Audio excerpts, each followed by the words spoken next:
Então essa é a nossa 13ª aula da disciplina. Nós estamos falando sobre programação dinâmica e eu gostaria, antes de pegarmos o próximo exemplo que eu mencionei na aula passada, que nós trataríamos hoje, de fazer um comentário sobre a questão de substitutura ótima, porque algumas pessoas me perguntaram sobre quando que isso não ocorre. Então eu vou dar uma introdução aqui para justamente chegar a um exemplo onde a gente percebe que a substitutura ótima não está presente.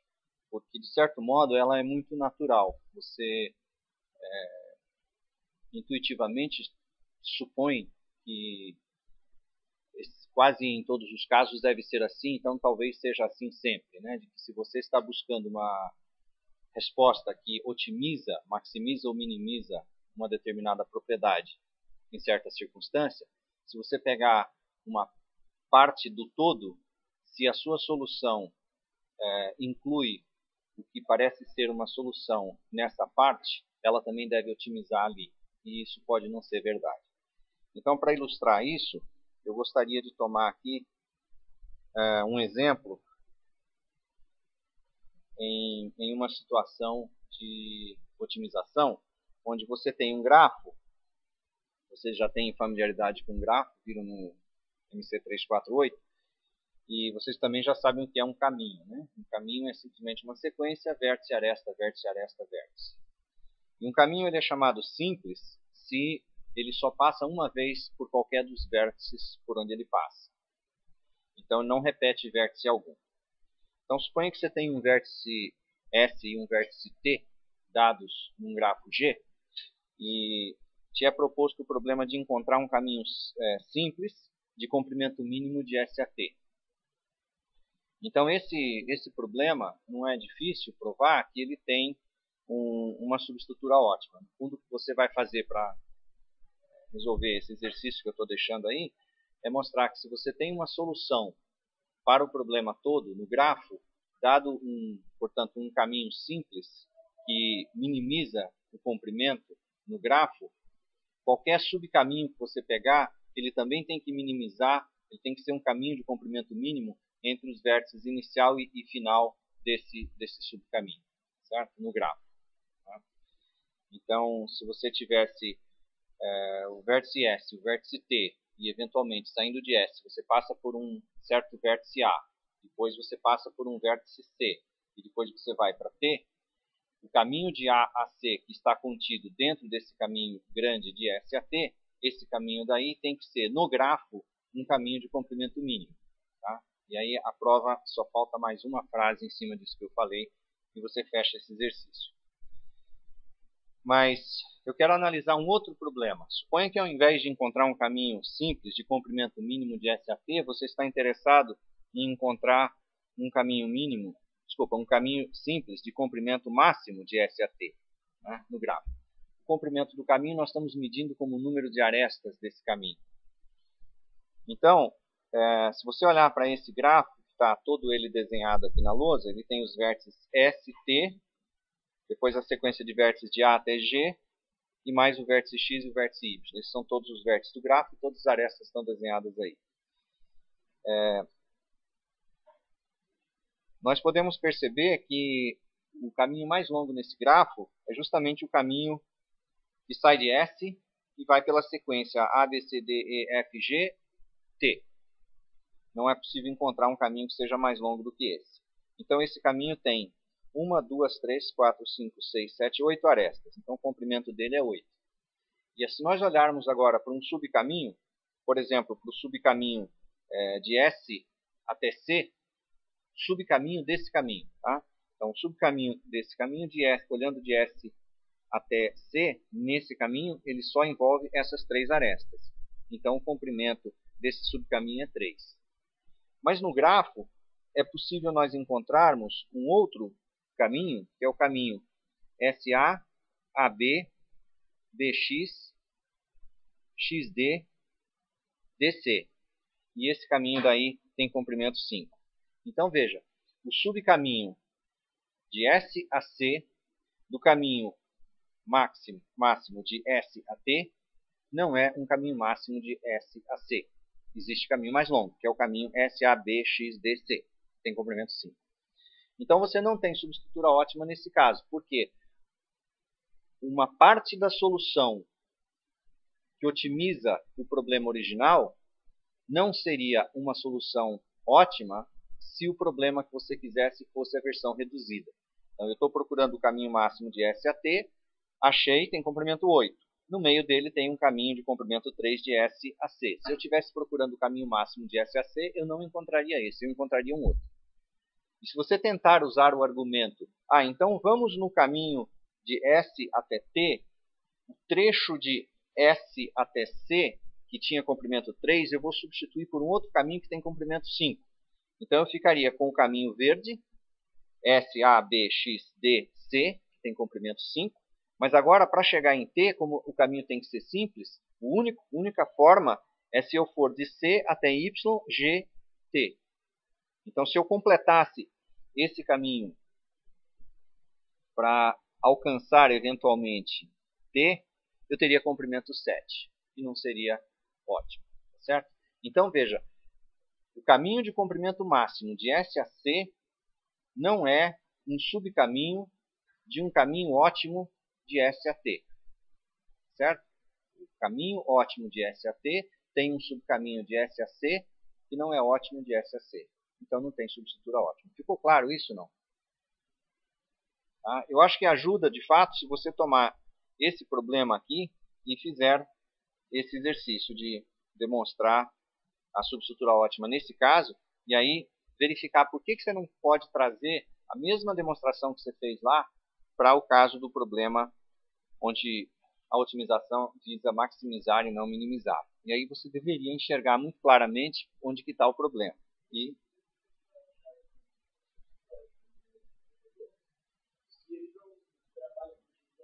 ele trabalha com otimização porque ele quer minimizar o caminho de S a T. Comprimento mínimo. E no outro caso é o comprimento máximo. Certo? Ok? Então, sugiro que vocês façam esse exercício, tentem aplicar a solução dele para o caso do caminho de comprimento máximo, vocês vão ver que não é possível fazer isso, e aí, verificado que não é possível fazer isso, dá para entender muito claramente esse exemplo daqui que mostra que não tem substitutura ótima. É claro? Muito bem. Então, nós vamos continuar o tópico de programação dinâmica que a gente vinha vendo. Vocês lembram que existem dois requisitos para que o problema admita uma solução por programação dinâmica. O primeiro requisito é a existência de substitutura ótima. E o segundo requisito é a repetição de subproblemas. Então, se você tem subproblemas que seriam calculados múltiplas vezes, se você fizesse um algoritmo meramente recursivo, então provavelmente você está numa situação em que a programação dinâmica deve ajudar. Ou seja, você vai pré-armazenar as soluções das situações menores para que quando a sua recursão fosse chamar recursivamente o mesmo algoritmo para resolver uma situação já resolvida, você só consulta a tabela, pega a resposta. Então, esse é o processo de agilização que a programação dinâmica te dá. Imagine você que, ao fazer a sua recursão, você, de alguma forma, está desenhando a árvore de recursão. Tá?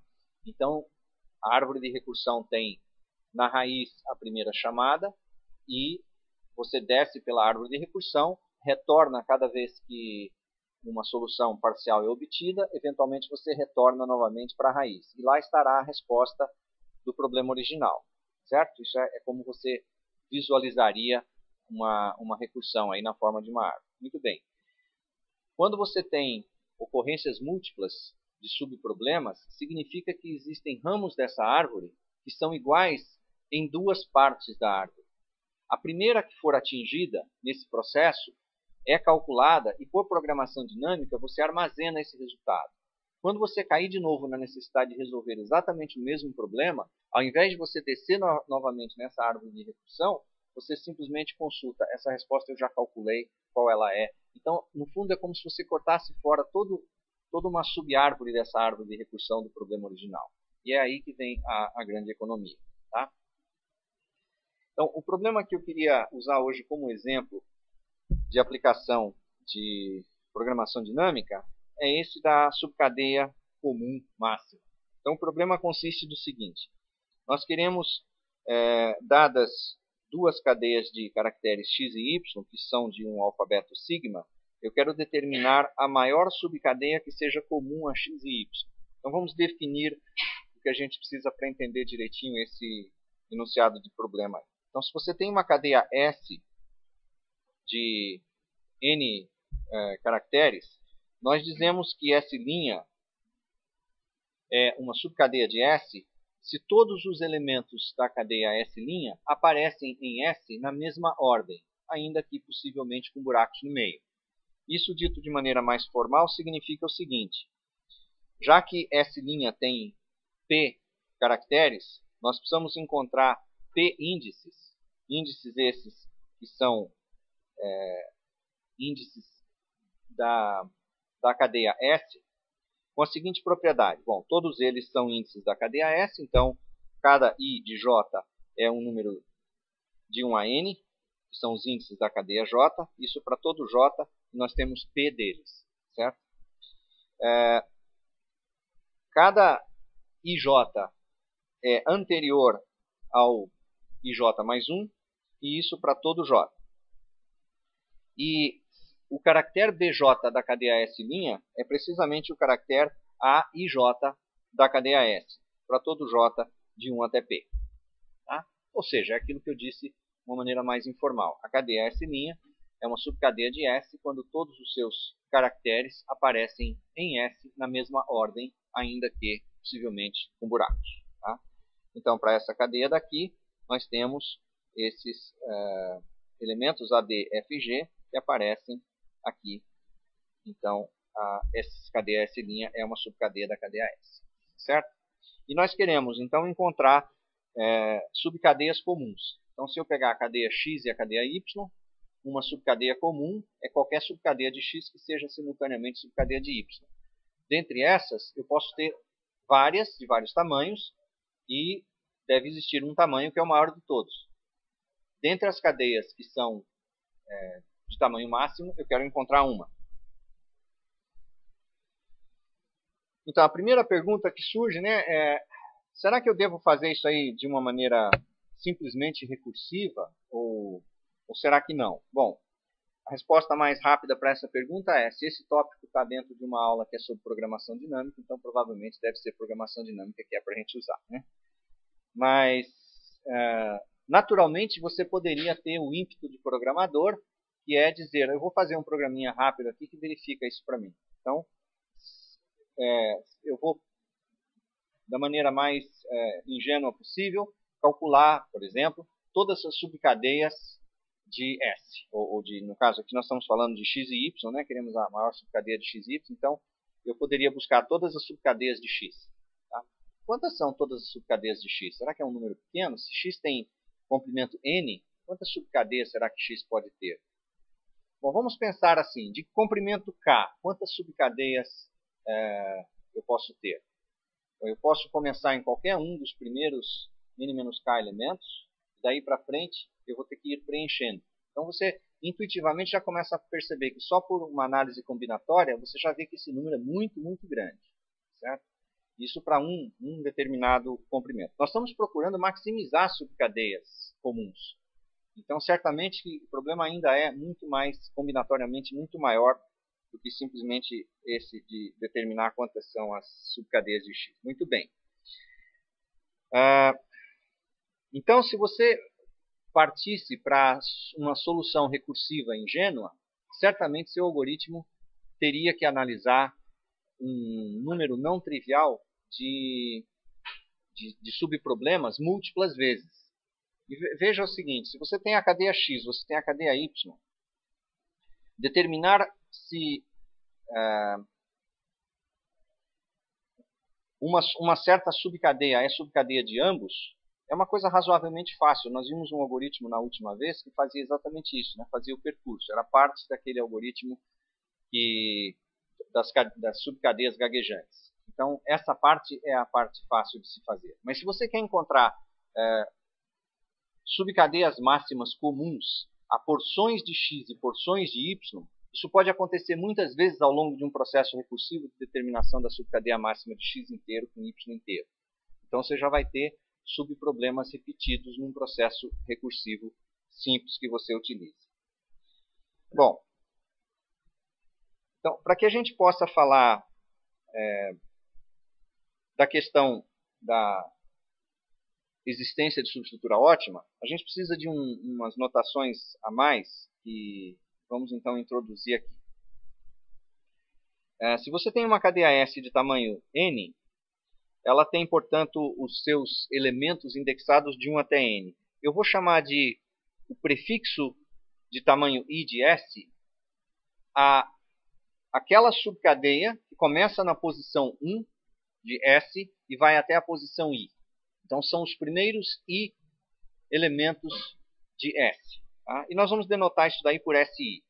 Então, SI é simplesmente o conjunto dos primeiros i elementos de S, o prefixo de tamanho i de S. Então, para essa cadeia S daqui, S2 seria AB e S4 seria ABCD. Bom, quando nós tomamos um prefixo xi de x e um prefixo yj de y, nós podemos buscar qual é a solução para esse mesmo problema da subcadeia comum máxima entre esses dois prefixos. Então, vamos usar a notação C e J para indicar o tamanho, e aqui é só tamanho, tá? Da subcadeia comum máxima desses dois prefixos. Então, toda vez que eu falar de C e J, significa que eu peguei a cadeia X, trunquei no iésimo elemento, peguei a cadeia Y, trunquei no jésimo elemento, e agora eu encontro a solução da subcadeia máxima só desses dois prefixos. Isso eu chamo de C e J. Tá? Então, isso significa que se x tiver m elementos e y tiver n elementos, o que eu estou buscando, se é só o comprimento da subcadeia máxima, eu estou procurando CMN. Certo? Porque o prefixo de tamanho m de x é x e o prefixo de tamanho n de y é y, então CMN é a solução do problema original. Então eu vou apresentar o enunciado de um teorema, ele está demonstrado no livro do Corman, mas eu não vou fazer aqui em aula, que é justamente o teorema que demonstra a existência ou a validade da propriedade de subestrutura ótima desse problema. Então, vamos devagarzinho processar o conteúdo aí desse enunciado. Tá? Então, veja só, você tem a cadeia x de comprimento m, você tem a cadeia y de comprimento n. Vamos chamar de Z a subcadeia comum máxima de x e y. E digamos que Z tem k elementos. Isso significa que de Z1 até Zk, isso forma uma subcadeia de x, assim como uma subcadeia de y.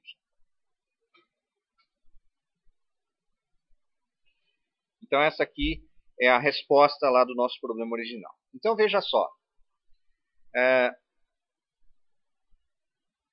O último elemento de x e o último elemento de y podem ou não fazer parte da solução do problema, ou seja, da subcadeia máxima Z. Certo? Bom, então eu quero analisar primeiro em que situação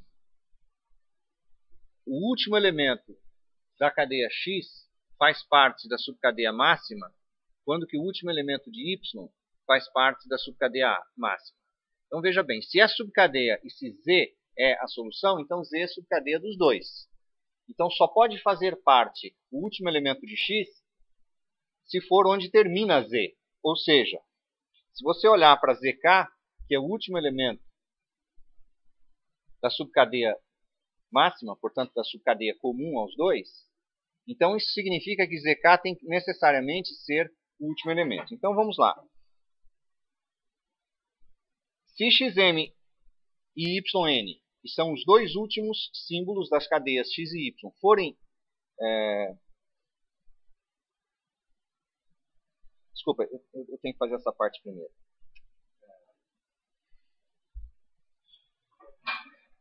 A implicação que eu quero obter é a seguinte. Se existe igualdade entre o último elemento de X, da cadeia X, que é o XM, com o último elemento da cadeia Y, que é o YN,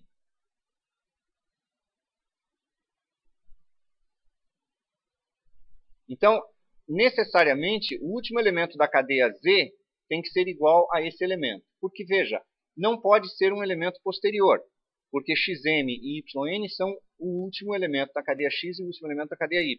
Se eles são iguais, eles devem fazer parte, portanto, eles não podem estar ausentes. E não pode ter nada depois deles, porque eles são o último. Então, tem que ser o ZK.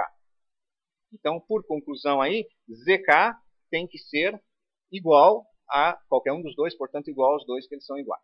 Certo? Então, o último elemento da cadeia Z, nesse caso, no caso em que XM e YN são iguais, o último elemento tem que ser igual a esses dois. Bom, mas e o resto da cadeia? O que eu posso dizer sobre o restante da cadeia Z, da subcadeia comum máxima, se eu já determinei qual é o último elemento dela? O ZK eu já sei qual é. Então, o prefixo de comprimento K-1 da cadeia Z, ou seja, todos menos o último, eles não podem mais conter o XM ou o YN, porque são iguais. Então, isso tem que ser a subcadeia comum máxima da parte anterior a esse elemento nas duas cadeias. Ou seja, tem que ser a subcadeia comum máxima do prefixo de x de comprimento n-1 e do prefixo de y de comprimento n-1. Está claro isso ou não? Então, você veja, a cadeia x está aqui, a cadeia y está aqui, a cadeia z é a solução. Você olha para o último elemento de x e o último elemento de y, se eles são iguais, então o último elemento aqui tem que ser igual a eles. Porque se não for, ou tem alguém depois, que é impossível, ou você não está com uma subcadeia máxima. Você deveria tê-lo aqui no final. Então, tirado esse elemento de z, tirado também de y, tirado também de x, você agora tem o prefixo x m-1, y n-1. A solução disso daí é a subcadeia comum máxima z k-1. A segunda conclusão do teorema é que se xm não for igual a yn, portanto, isso significa que você não tem zk igual a ambos, porque eles não são iguais. Então, zk ele pode não ser igual ou a xm ou a yn. Mas ele também pode ser igual. Depende se a cadeia era mais curta, ele casou com outro elemento da outra cadeia. Então, se o xk não é o mesmo elemento que xm, isso significa que o elemento xm não pode fazer parte da subsequência comum máxima. Tá? Ou seja, se ele não aparece na última posição, ou seja, se eu estou olhando para a última posição zk de z, e se esse elemento não é o xm, então o xm não pode estar na solução. Tá? Se ele não pode estar na solução, eu posso calcular z como sendo a subsequência comum máxima do prefixo de comprimento m-1 de x com y inteiro. Agora, por outro lado, se os dois não são iguais, ou seja, se eu não estou no caso 1, eu agora olho para o valor de zk. Se ele não for igual a yn, então eu posso construir z olhando para o prefixo de comprimento n-1 de y e x e procurando a subsequência comum máxima disso daí. Em outras palavras, no caso 2 eu posso jogar fora o último elemento de x, no caso 3 eu posso jogar fora o último elemento de y. Tá? Por quê? Se a subsequência consecutiva máxima tem por último elemento um elemento que é diferente de um desses dois, então aquele elemento não precisa fazer parte. Obviamente, depois de olhar para o caso 2, ainda pode ocorrer que o zk não seja igual a yn. Então você também vai poder jogar fora o último elemento da cadeia y. Tá? Então isso aqui estabelece o seguinte, que sob o ponto de vista de prefixos, se você descartar o último elemento ou da cadeia XY, da cadeia X e da cadeia Y. Porque ele está presente, o restante da solução, o prefixo da solução que termina antes do último elemento, é solução ótima do subproblema correspondente. Se você só jogar fora um dos elementos, o último de X ou o último de Y, também a solução do subproblema menor é ótima e é exatamente a solução do restante que você tinha na cadeia Z. Dica. Só. Exatamente. Não, isso aqui não é um teorema cujo objetivo é desenvolver o algoritmo. É exclusivamente para mostrar, olha, aquela pré-condição da existência de subestrutura ótima é verdadeira, ela está lá. Então, eu posso aplicar programação dinâmica. E como a gente já viu que subproblemas, talvez seja interessante repetir aqui. Perceba o seguinte, se no processo de solução da subcadeia comum máxima, em qualquer um dos três casos que aparece ali, se nós fizéssemos isso de maneira recursiva, haveria problemas menores do problema original que estariam sendo resolvidos múltiplas vezes. Então, haveria repetição, ou seja, haveria recálculo de subsequência comum máxima de problemas menores.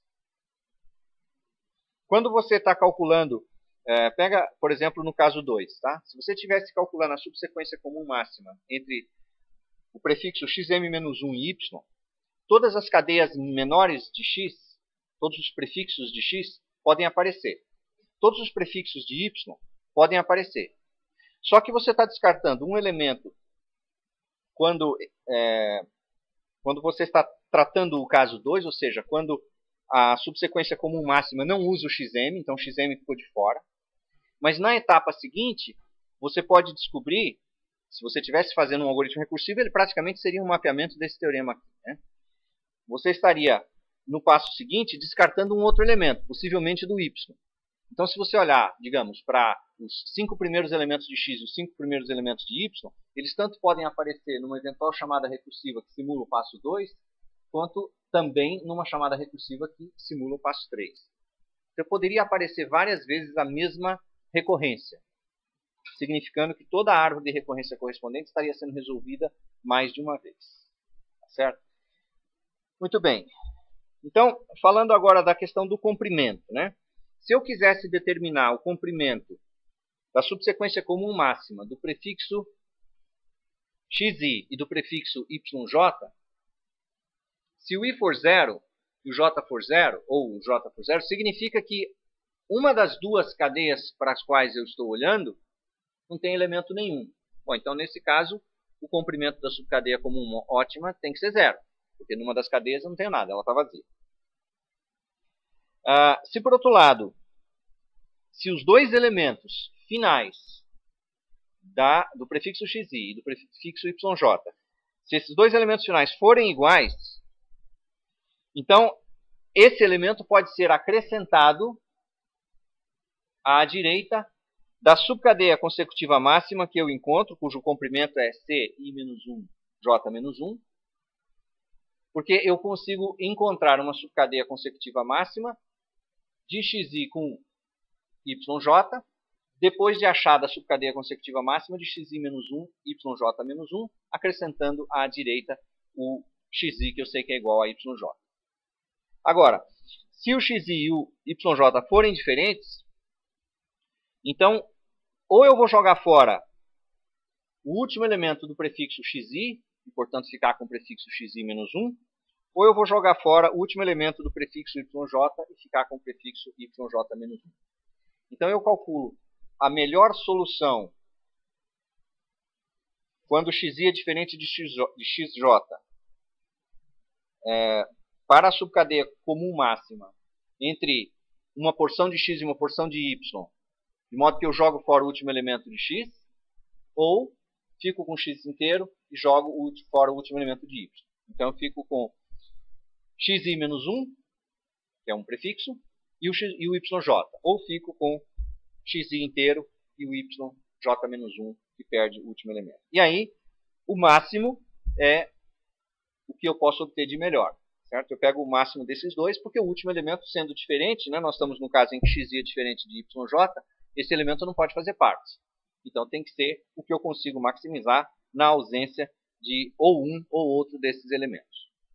Tá? E com isso, nós podemos já desenvolver o algoritmo, mas eu acho que é mais natural, talvez, olharmos primeiro para um exemplo onde ele está sendo aplicado e a matriz vai sendo preenchida. A primeira parte do algoritmo é aquela em que nós preenchemos essa linha, primeira linha e a primeira coluna. A que corresponde cada posição dessa matriz aqui do lado esquerdo? Então, essa matriz do lado esquerdo é a matriz dos comprimentos das subcadeias comuns máximas. Tá? Então, se a cadeia X tem comprimento 0, eu estou na primeira linha. Qualquer que seja a cadeia Y, que eu esteja procurando uma subcadeia comum máxima entre X de comprimento 0 e Y, vai ter que me dar uma cadeia vazia. Então, por isso, a primeira linha é toda preenchida com 0. A primeira coluna é toda preenchida com 0. Tá? Agora eu vou preencher a segunda linha. Bom, a segunda linha, ela pede que eu decida qual é o comprimento da subcadeia comum máxima entre X de comprimento 1 e Y, que pode ter comprimento 1, 2, 3, 4, 5. Nesse caso, como Y é essa cadeia daqui, tem comprimento 5, como X é essa cadeia daqui, tem comprimento 4. Muito bem, então eu estou olhando para o prefixo de X de um elemento só. Quem é esse elemento? É A. E agora eu vou olhar para a cadeia Y. Bom, se a cadeia Y tiver sido restrita ao seu prefixo de comprimento 1, a cadeia Y1 só tem B, que é o seu primeiro elemento. Bom, esses dois são diferentes. Então, eu coloco 0 nessa posição, porque eu tanto posso olhar para a esquerda, que significa, vamos olhar para o prefixo de Y, que tem comprimento 1 a menos. Bom, aqui o prefixo de Y tem comprimento 1, que é só o B. Então, eu vou olhar para uma subcadeia de Y de comprimento 0. Então, nesse caso, eu estou olhando para a esquerda. Certo? Não sei se está claro isso. Veja, o que eu estou dizendo é que nós estamos aplicando a terceira linha dessa recorrência. Tá? Quando xi é diferente de yj, onde xi é o último elemento do prefixo x, de tamanho i, e y minúsculo j é o último elemento do prefixo de y, de tamanho j, quando esses dois são diferentes, então ou eu vou maximizar simplesmente o prefixo de tamanho i menos 1 de x com j e obter o comprimento da subcadeia como máxima dessa parte, ou vou pegar o comprimento da subcadeia como máxima de x prefixo i, ou seja, os i primeiros elementos de x, e os j primeiros elementos de y. Aquele que for maior desses dois é o melhor que eu posso obter, já que eu não consigo acrescentar o elemento x igual a xj, porque eles são diferentes. Então é isso que nós estamos aplicando aqui na matriz. Mas eu também preciso olhar para cima, ou seja, eu preciso olhar para o caso em que o prefixo de x está com comprimento 1 a menos do que o prefixo de x dessa célula que eu estou preenchendo. Então, eu estou preenchendo a célula 1, 1. Então, eu olho para a esquerda e olho para cima, e é 0. Então, eu tenho que copiar 0 ali. Agora, eu vou para a direita. O elemento A, correspondente a x1, está sendo comparado. Nós estamos buscando a subcadeia comum máxima entre x de comprimento 1, que é só o A, com y, prefixo de comprimento 2, que é BD. Então, eu estou chegando até esse ponto aqui. Bom, como o último elemento de x1 é o A, é diferente do último elemento de y, prefixo de comprimento 2, que é D, então ou eu vou olhar para a esquerda ou eu vou olhar para cima. Então, eu vou olhar para a célula imediatamente à esquerda dessa, imediatamente acima, eu vou pegar o máximo das duas, é 0. Caminho para a direita. O comprimento da cadeia y agora é 3. O comprimento da cadeia x continua sendo 1. Então agora eu tenho que comparar A com C, eles são diferentes. Então eu olho para a esquerda é 0, olho para cima é 0, pego o máximo é 0. O comprimento da cadeia Y agora é 4. O comprimento da cadeia X agora continua sendo 1. O elemento X1 é A. O elemento Y4 é A. Então isso significa que eu vou somar 1 àquilo que eu obtenho da célula que está nessa posição. Então veja, o comprimento da cadeia comum máxima de X1 com Y4 é 1 mais o comprimento da cadeia comum máxima de X prefixo 1 a menos, portanto estou na linha de cima, Y prefixo 1 a menos, então estou na coluna da esquerda. Porque eu estou, exatamente, as letras são iguais. Então eu estou aplicando esse caso aqui. Certo? Então o último elemento da cadeia X é o mesmo último elemento da cadeia Y. Então esse pode ser acrescentado ao final. Então eu somo 1 e olho para o elemento que está à esquerda e acima. Tá? Então,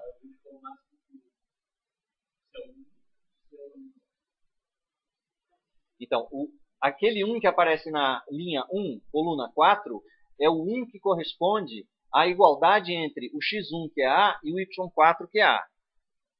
Então, esse elemento, eu já sei que ele vai fazer parte da subsequência comum máxima, como último elemento. E o que vem antes? A subsequência comum máxima de x0 com y3. Mas x0 com y3 é 0. E assim prosseguimos o preenchimento, então, da matriz. Para preencher essa célula, como A e B são diferentes, eu simplesmente copio o maior dos valores, imediatamente à esquerda ou imediatamente acima. Como eu tenho 1 à esquerda e 0 acima, eu copio 1. E agora eu vou para a segunda linha, a próxima linha, a terceira linha. Só que antes de eu fazer a terceira linha, veja que na matriz aqui do lado direito, eu estou armazenando uma informação visual de onde foi que eu peguei o valor que eu utilizei para preencher a célula correspondente. Então, neste caso aqui, quando eu preenchi essa célula, por causa de eu ter somado 1, que foi o 1 da igualdade entre x1 e y4, eu fui buscar o 0 dessa célula, da célula imediatamente à esquerda e acima. Então eu marco isso com uma seta inclinada que indica de onde foi que eu vim com esse valor. Já na última célula da coluna 2, da linha 2, perdão, o máximo veio da esquerda, porque o que estava acima era 0 e o que estava à esquerda era 1. Então 1 era o máximo. Então eu anoto como sendo copiado da esquerda. Tá?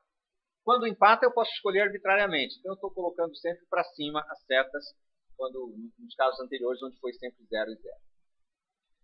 Muito bem, agora eu vou continuar o processo de preenchimento da matriz. Eu vou para a linha 2, o elemento é B, e vou olhar inicialmente para y igual a 1. Ali. Só para o algoritmo ficar uniforme. Quando eu faço o preenchimento da primeira linha, da linha correspondente ao número 1, ou seja, a segunda linha da matriz, eu quero usar o mesmo algoritmo que eu vou usar em todo o resto. Então eu vou olhar para a esquerda e para cima. Então eu tenho que ter a linha de cima. Senão fica uma exceção o tratamento da segunda linha. Certo? Muito bem. Então eu vou seguir agora o método de preenchimento simplesmente fazendo a observação da igualdade dos últimos elementos dos respectivos prefixos e vou olhar para a matriz para dizer se eu tenho que ver o valor do lado esquerdo ou o valor de cima, conforme um dos dois seja maior do que o outro. Então, o último elemento de x2 com y1 é b e b, então eles são iguais. Então, eu vou somar 1 ao máximo, e o máximo ou vem de cima... eu vou somar 1 à resposta obtida diminuindo o tamanho do prefixo de x e do prefixo de y simultaneamente em uma unidade. Ou seja, eu vou copiar o valor que vem dessa célula, da célula imediatamente acima e à esquerda. Aumentando o comprimento agora de y para 2. Então, y é BD e x é AB. Como os dois elementos são diferentes, B e D, B, o último de x, e D, o último de y, são diferentes. Então eu vou procurar o máximo da esquerda ou de cima. E aí, nesse caso, eu não somo 1. Como o máximo está à esquerda, então eu preencho 1 e marco com essa seta dizendo que eu vim da esquerda. Aumentando ainda o comprimento de y, BDC, eu tenho B e C são diferentes, eu procuro o máximo vem da esquerda. Aumento o comprimento de y, BDCA. Como B e A são diferentes, eu copio o máximo ou de cima ou da esquerda. Como empatou, eu digo que estou pegando de cima. Aumentando o comprimento de y, agora para 5. O último elemento é B. Então, B e B são iguais. Então, eu vou somar 1 àquilo que está à esquerda e acima. E assim prossigo o preenchimento. Então, essa próxima linha, essa célula, eu copio de cima, que é o máximo. Essa célula, que os elementos são diferentes. Nessa célula, os elementos são diferentes, eu copio de cima. Já para essa célula, quando y é 3 e x é 3, ou seja, x3 e y3 estão sendo comparados, o último elemento é c em ambos, então eu somo 1 àquilo que eu pego do elemento da diagonal para cima e para a esquerda. Acrescento mais um elemento em y, pego o máximo, ele vem da esquerda. Acrescento mais um elemento em y, pego o máximo, empata, então eu decido por pegar em cima. E assim faço o resto do preenchimento. A resposta vai estar na última célula. Então, 3 é o comprimento da subsequência consecutiva máxima. Desculpa, não consecutiva, comum. É o comprimento da subsequência comum máxima de x e y, considerando x com comprimento máximo e y com comprimento máximo. Então, o comprimento é 3. E se eu quiser saber qual é a cadeia correspondente, eu venho na posição da matriz da direita, linha 4, coluna 5, e digo, bom, como é que está a seta armazenada nessa posição? E a resposta é que a seta está armazenada é a seta diagonal. Então isso significa que esse elemento era igual nas duas. Então eu já sei que por causa dessa seta, o último elemento da subcadeia comum máxima é B. E agora eu tenho que procurar a resposta como se a matriz tivesse uma linha a menos e uma coluna a menos. E o conteúdo dessa célula, da célula da linha 3, coluna 4, está me dizendo que esses dois elementos são diferentes. Só olhando para a posição da seta ser horizontal ou vertical, eu já sei que os dois elementos são diferentes. Então eu não copio o elemento correspondente porque eles não são iguais. Então C e A são diferentes. Então eu vou para a esquerda. E agora eu encontro uma célula que tem uma seta em diagonal. Isso significa que esse elemento era igual. Então eu copio esse elemento e vou resolver agora o problema na célula diagonal, acima e à esquerda. É uma seta para a esquerda, então eu não copio o elemento. Vou para essa célula, a célula da esquerda. Ela tem uma diagonal, eu sei que o elemento é igual. Então copio o elemento correspondente, ele é B. E ela é uma seta diagonal. Eu vou para essa última célula aqui. E nessa célula eu vejo que não tem nada. Então acabou. Então a subcadeia consecutiva máxima justamente é essa cadeia. Tá certo? Bom, então vamos olhar para o algoritmo. O que nós estamos fazendo aqui? Na linha 1 do algoritmo, nós estamos preenchendo a 0ª coluna, que é a coluna mais à esquerda, com zeros. Na segunda linha, nós estamos preenchendo a 0ª linha com zeros. É que eu já preenchi o 0, 0 na primeira, então não vou preencher de novo. A terceira linha é um laço para que vai percorrer as linhas da matriz, como nós fizemos no exemplo. A linha 4 é um laço para que vai percorrer as colunas da matriz. Então, para cada valor de I, nós estamos na i-ésima linha, para cada valor de J, nós estamos na j-ésima coluna daquela linha. E aí o que fazemos? Se x, y, j, que são o último elemento, são iguais, então eu somo 1 ao elemento da diagonal acima e à esquerda e marco na matriz da direita que isso veio de um empate, ou seja, o último elemento era igual.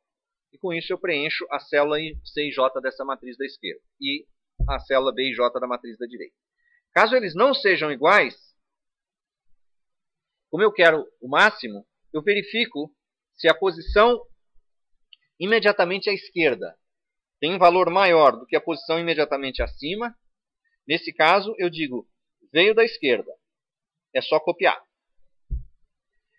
Caso não seja o da esquerda maior, portanto, o da direita é maior ou igual, então eu digo, desculpa, o CI menos 1J, que é a parte direita da desigualdade, é maior ou igual do que a parte da esquerda da desigualdade, então isso significa que o valor maior dos dois veio da posição imediatamente acima. Então eu marco B e J com uma seta para cima e digo, é só copiar o valor que estava acima.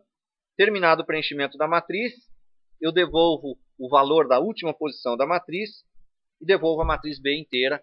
Isso daí nos dá a resposta. Está claro como o algoritmo funciona?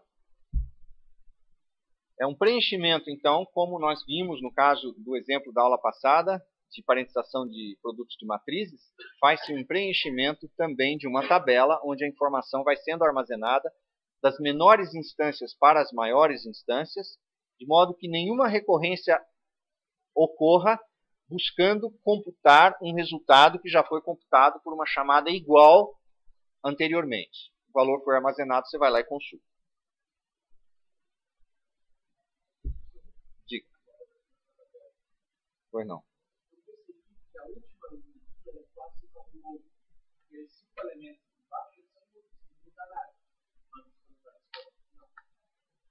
Certo. Se você souber que você já está na última linha, tem. Você pode fazer isso. Mas pequenininha, né? Porque o tamanho da matriz é quadrático, o tamanho de uma linha é linear. Certo? Ok.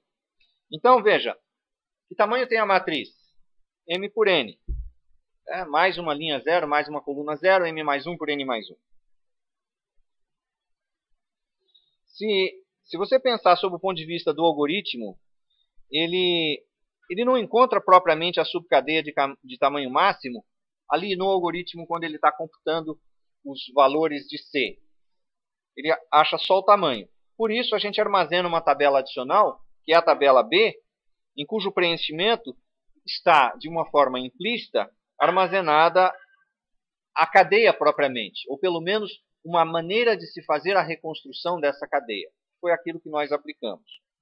Mas, só para deixar bem claro como é que funciona, para se recuperar a solução, você aplica, no fundo, um procedimento como esse, que diz o seguinte: se o tamanho que você está buscando é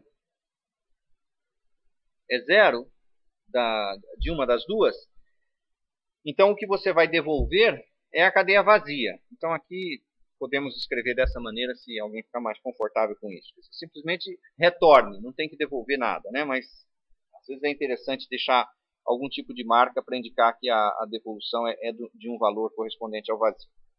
Muito bem. Se o elemento que nós estivermos encontrando na matriz, na posição, veja, a primeira chamada é MN, certo? Então, na última posição da matriz, na posição inferior direita, então você faz recursivamente a obtenção da subcadeia comum máxima entre xi menos 1 e y j menos 1, e você imprime o valor do último elemento, já que ele era igual nas duas. Então, eu tanto posso carregar comigo a cadeia y quanto a cadeia x. Eu sempre vou estar produzindo somente os elementos que forem iguais nas duas, né? Então, o xi, nesse caso é o xm, ele aparece na primeira chamada. Caso o elemento não seja essa seta em diagonal, se for a seta para cima, você vai simplesmente devolver da matriz B aquilo que estava armazenado na posição imediatamente à esquerda. Desculpa, imediatamente acima, perdão. Imediatamente acima, I menos 1. na linha anterior na mesma coluna. E caso não seja a seta para cima, então aí sim você devolve o valor que você obtém recursivamente, a cadeia, né, que você obtém recursivamente, analisando a partir da posição imediatamente à esquerda.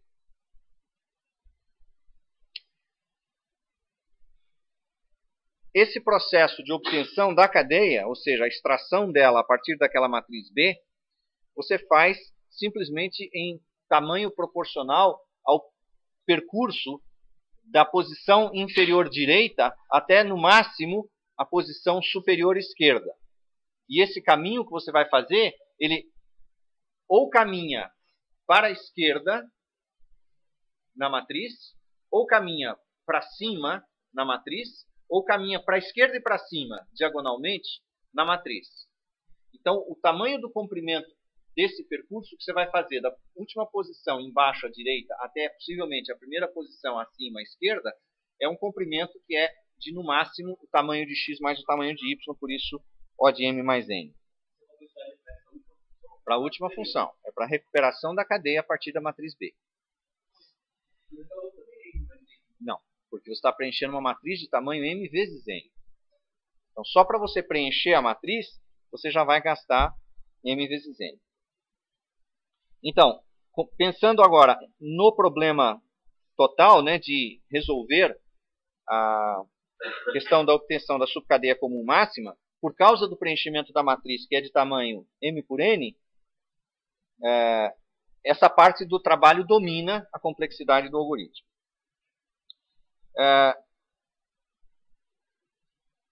É possível você dispensar a tabela B completamente. Ou seja, se você tiver a tabela A, a tabela C, a matriz de números que te dá os comprimentos, é possível você obter a resposta sem ter diretamente aquela matriz auxiliar. Tá? Eu vou deixar como exercício para vocês verem como é que se faz isso. Por outro lado, pode não ser necessário a obtenção da cadeia, mas simplesmente saber qual é o comprimento dela. E aí, além de você poder dispensar a matriz B completamente, você não precisa manter armazenada toda a história. A história só é útil se você quer recuperar a cadeia. Mas se você só quer ir computando linha a linha, você sempre precisa da linha que você está preenchendo e da linha anterior. Você não tem que olhar mais nada para trás. Então você poderia armazenar apenas duas linhas em cada dado momento. Tá certo? E nesse caso o gasto se reduz substancialmente, ao invés de espaço, né? Ao invés de ser m vezes n, o gasto de espaço ou de memória, passa a ser m, n, mínimo dos dois. Tá? Por que é mínimo? Você poderia pensar que aqui seria máximo. Por que é mínimo? Como é que você faria isso daí? Se m for diferente de n, com o menor dos dois em termos de espaço armazenado. Porque parece que seria o máximo, né? Se você disser, mas vai que o comprimento do y é maior, então a linha do y é uma linha maior, e eu tenho que guardar duas linhas, então eu vou ter que guardar o comprimento dela, então parece que é o máximo. Por que dá para fazer com o mínimo? Tá? Tempo, sim. Nós estamos falando de espaço agora. O que nós estamos dizendo nesse quarto caso desse slide é exatamente que não. Se você não precisa manter a informação para recuperação da cadeia explicitamente, só quer saber o comprimento dela, tudo que você precisa no final das contas é o valor da última posição preenchida. A posição mais à direita embaixo. Tá certo? Esse é o valor. Como é que esse valor foi calculado? Ele usou valores da linha de cima. Então, para você preencher a última linha, você sempre precisou dos valores da linha de cima. Certo? Então, essas duas linhas você tem que guardar, não tem jeito. Mas o resto da matriz você já não precisa mais. Então, você pode manter dois vetores. Um é a linha anterior, o outro é a linha corrente. Quando você terminar de calcular essa linha, ela passa a ser a linha anterior e você vai calcular uma nova linha corrente. Tá claro? Muito bem. Então, esse é o segundo e último exemplo que eu vou apresentar para vocês de programação dinâmica.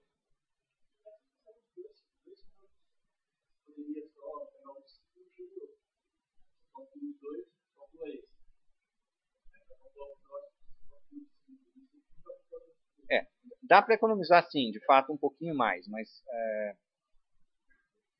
para você calcular a linha seguinte, você sempre precisa da linha anterior inteira armazenada, porque você quer preencher todos os elementos, certo? Você pode tirar um ou dois, mas você ainda precisa da linha inteira.